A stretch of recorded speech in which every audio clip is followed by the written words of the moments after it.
سلام، روزتون بخیر. مهنوش هستم، در خدمتتونم با آموزش این موتیف زیبا.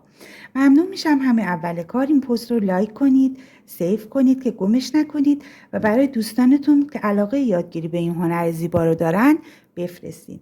نظراتتون داخل کامنت ها خیلی برای من ارزشمنده، باعث دلگرمی میشه تا آموزش های بهتری رو براتون آماده کنم. خب برای شروع کار من حلقه جادویی میزنم. شما میتونید با 3 یا 4 تا زنجیره که به هم وصلش کردین یه حلقه به وجود بیارید و بافتتون رو اون داخل ببافید، شروع به بافت کنید. من یه حلقه جادویی به این صورت نخ رو دور انگشتم به این صورت حلقه میکنم، یه نخ میکشم بیرون، 3 تا زنجیره میزنم، به همین راحتی حلقه جادویی ما به وجود میارم. یک زنجیره فاصله میزنم. این 3 تا زنجیره حکم اولین پایه بلند منو داره. من باید داخل این زنجیره، داخل این حلقه 8 تا پایه بلند ببافم. 2، یک زنجیره فاصله، سومین پایه بلند، یک زنجیره فاصله. پایه بلندها رو هم که داخل پست‌های قبلی بهتون آموزش دادم. پایه بلند، زنجیره، 2 4 5 6، یک زنجیره و آخرین پایه بلندم رو میبافم. 8 تا، یک زنجیره فاصله، نخ رو یکم میکشم و به اولین پایه بلندم که این 3 تا زنجیره است به سومین زنجیره وصل میکنم. اینجا باید نخ رو قطع کنم. با رنگ بعدی نخ بافت رو ادامه میدیم. رج دوم باید ذرتی ببافیم. من با رنگ سفید کار رو شروع میکنم. از هر کدوم از فاصله های بین پای بلندا که خواستیم نخ رو وصل میکنیم، 3 تا زنجیره میزنیم. خب باید اینجا 5 تا پایه بلند ببافم. پایه ذرتی رو هم توی پست های قبلی آموزش دادم، ولی یک بار دیگه اینجا براتون میبافم. 4 تا پایه بلند داخل این فضای زنجیره‌ای میبافم. 5 تا، ببخشید، 5 تا پایه بلند داخل این فضای زنجیره‌ای میبافم. قلاب رو بیرون میارم. روی اولین پایه بلند اینجا 3 تا زنجیرمه. روی زنجیره سوم نخ رو به این صورت میکشم بیرون. ببینید، نه، قلاب نخ رو میگیرم و میکشم بیرون. به این صورت نخ رو میکشم بیرون و جمعش میکنم. 2 تا زنجیره میزنم. اولین پایه ذرتیمون به وجود اومد. حالا میرم سراغ فضای بعدی و پایه ذرتی بعدی.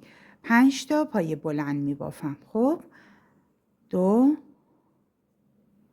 3 4 5.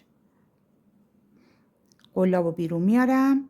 داخل اولین گندمی پایه بلندم نخ رو وارد میکنم، به این صورت میکشم بیرون و 2 تا زنجیره میزنم. به همین صورت این رج تا آخر بافته میشه. باید 8 تا گندمی داخل این پایه داخل این رج داشته باشیم. من میبافم. خب رج سوم نخ رو گره میزنم، داخل قلاب میندازم، یه بار دور قلاب نخ رو میپیچم.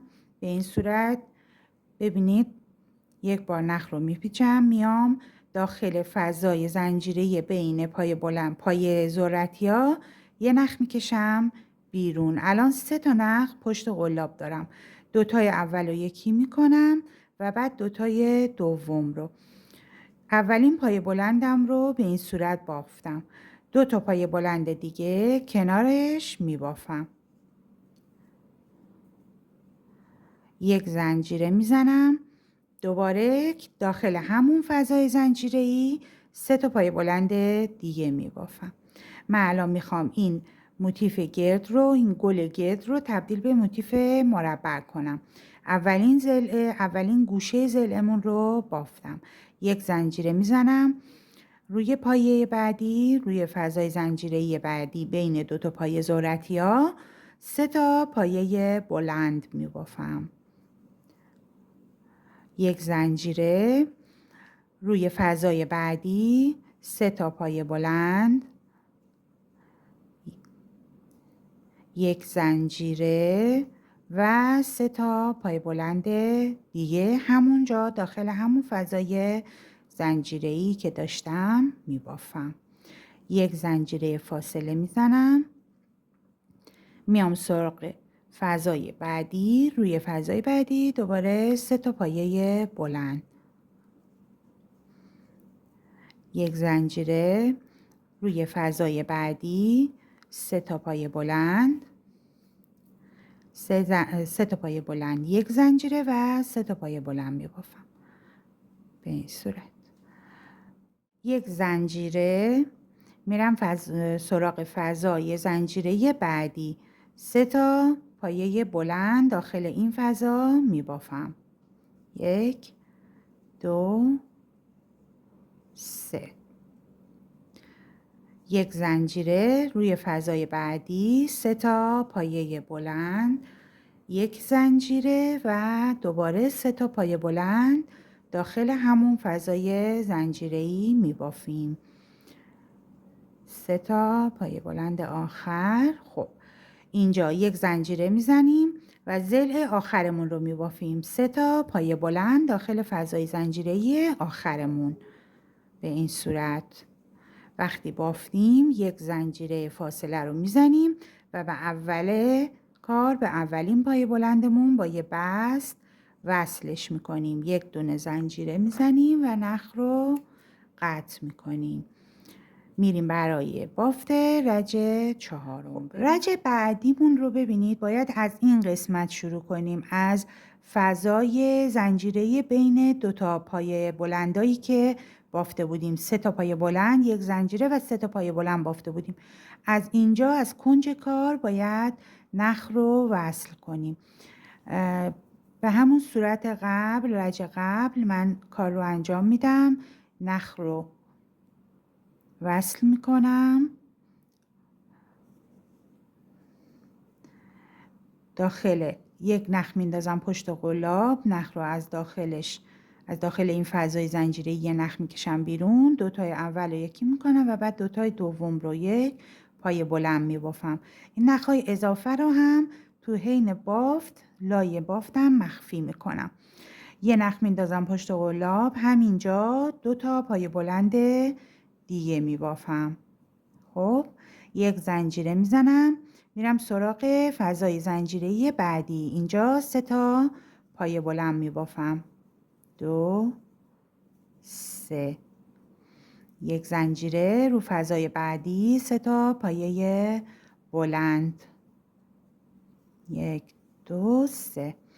1 زنجیره میزنم، میرسم به گوشه بعدی، گوشه کنج کار. من اینجا باید این قسمت به این صورت بافته بشه. اینجا پس باید عین همون بافتی که زیر رو رج قبل داشتیم اینجا ببافم. 3 تا زنجیره، اول 1 زنجیره فاصله رو میزنم، بعد 3 تا پایه بلند داخل فضای زنجیره‌ای بین 2 تا پایه بلندامون، پایه ویمون، 3 تا 1 زنجیره، 3 پایه بلند زدم، 1 زنجیره و دوباره همینجا 3 تا پایه بلند دیگه میبافم تا برگردم بیام روی ضلع کناری. 1 زنجیره میزنم، میام روی فضای زنجیره‌ای بعدی، 3 تا پایه بلند میبافم. 1 زنجیره میزنم، میام سراغ فضای زنجیره بعدی. نخهای اضافی رج قبل رو لاش مخفی میکنم به این صورت. 3 تا زنجیره پایه بلند میبافم. 3 تا پایه بلند، 1 زنجیره میزنم، رسیدم به کنج بعدی کار. 3 تا پایه بلند اینجا میبافم. 2 3. خب ببینید الان 2 ضلع رو بافتم. میخوام کار رو برم رج بعدی. 3 تا زنجیره میزنم، 1 زنجیره فاصله، کار رو برمیگردونم. داخل همه فضاهای زنجیره‌ای که در راه هم میبینم 3 تا پایه بلند میزنم که بینشون یه دونه زنجیر است. کنج کار یک زنجیره فاصله‌مو میزنم. داخل این کنج کار 3 تا پایه بلند 2 و 3 یک زنجیره میزنم. دوباره داخل همین فضا 3 تا پایه بلند دیگه میزنم. یک زنجیره فاصله میام روی ضلع بعدی. روی همه فاصله های بین پایه بلندا 3 تا پایه بلند میزنم. بینشون یک زنجیره. پایه بلند روی آخرین فضای زنجیره‌ای. اینجا یه دونه پایه اینجا کم اضافه میاریم، نداریم اینجا. چیکار میکنیم؟ یک زنجیره میزنیم، میایم روی این پایه بلند، این نخ اضافه هم باید اینجا مخفیش کنیم. میایم اینجا روی این پایه بلند آخر یه پایه بلند میبافیم. یک فضای زنجیره‌ای ایجاد میکنیم برای رج بعدی. خب کارمون به این صورت در اومده. ببینید دو رج رو که بافتیم کارمون به این صورت در اومده. من میخوام این رج رو با رنگ فیروزه‌ای ببافم و همون صورت رج قبل نخ رو روی قلاب سوار میکنیم. یه نخ پشت قلاب میندازیم، یه نخ از داخل فضای زنجیره‌مون میکشیم بیرون.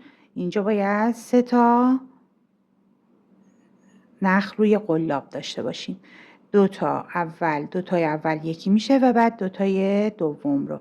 اگه سخته میتونید به همون صورت قبل 3 تا زنجیره نخ رو وصل کنید، 3 تا زنجیره بزنید و 2 تا پایه بلند کنارش بزنید. من الان اولین پایه بلند رو بافتم، 2 تا پایه بلند دیگه کنارش میبافم.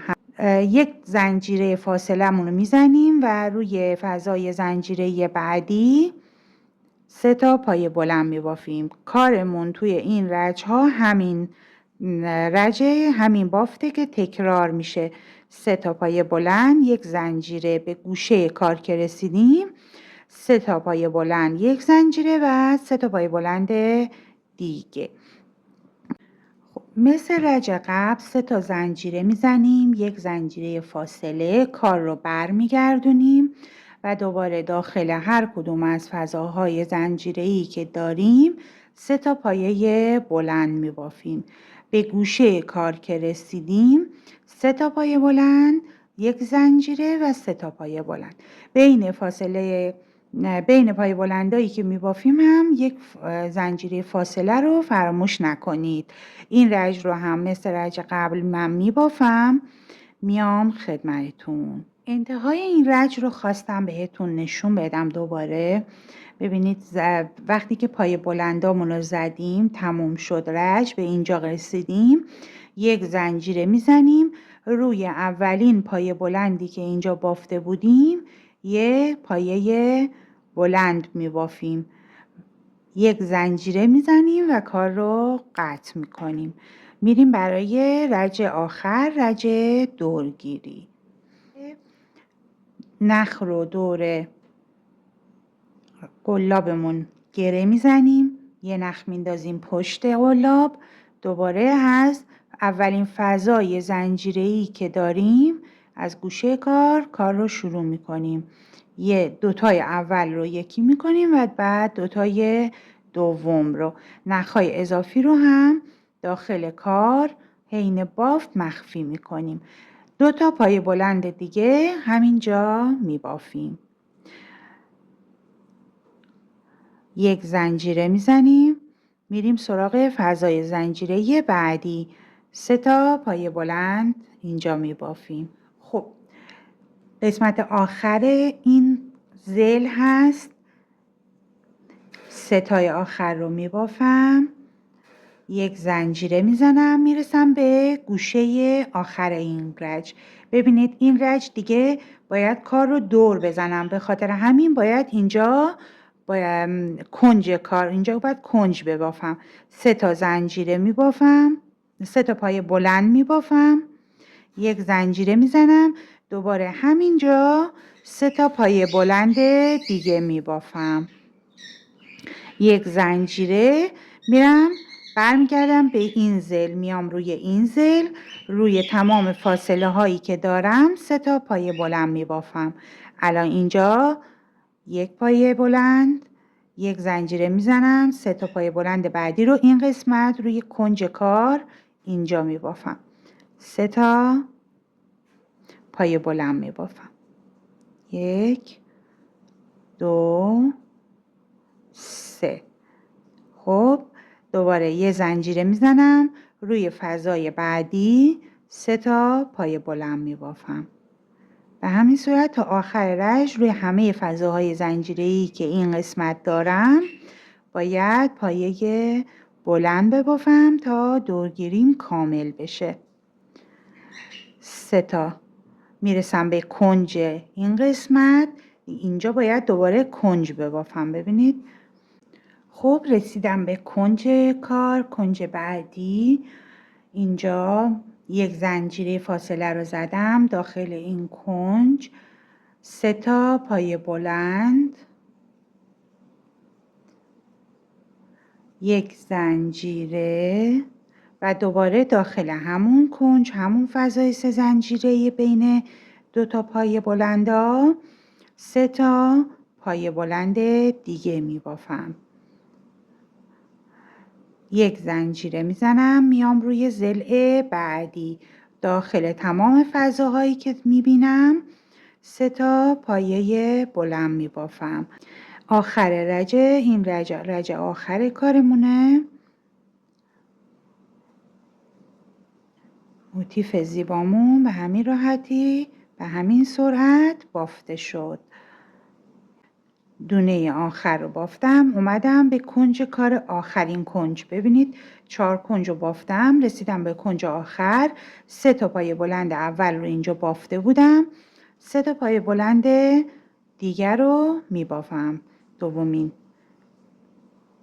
پایه بلندا رو بافتم، این 3 تا رو که بافتم یک زنجیره کنج کار رو میزنم و به اول کار به اولین پایه بلند با یه بست وصل میکنم، یک زنجیره میزنم و کار رو قطع میکنم. عزیزم موتیفمون آماده شد. امیدوارم از آموزش امروز خوشتون اومده باشه. این موتیف رو میتونید برای پتو نوزادی، برای رو تختی، حتی برای لباس، ژاکت ازش استفاده کنید. خیلی موتیف شیک و کاربردی هست. تا آموزش‌های بعدی، خدا نگهدارتون.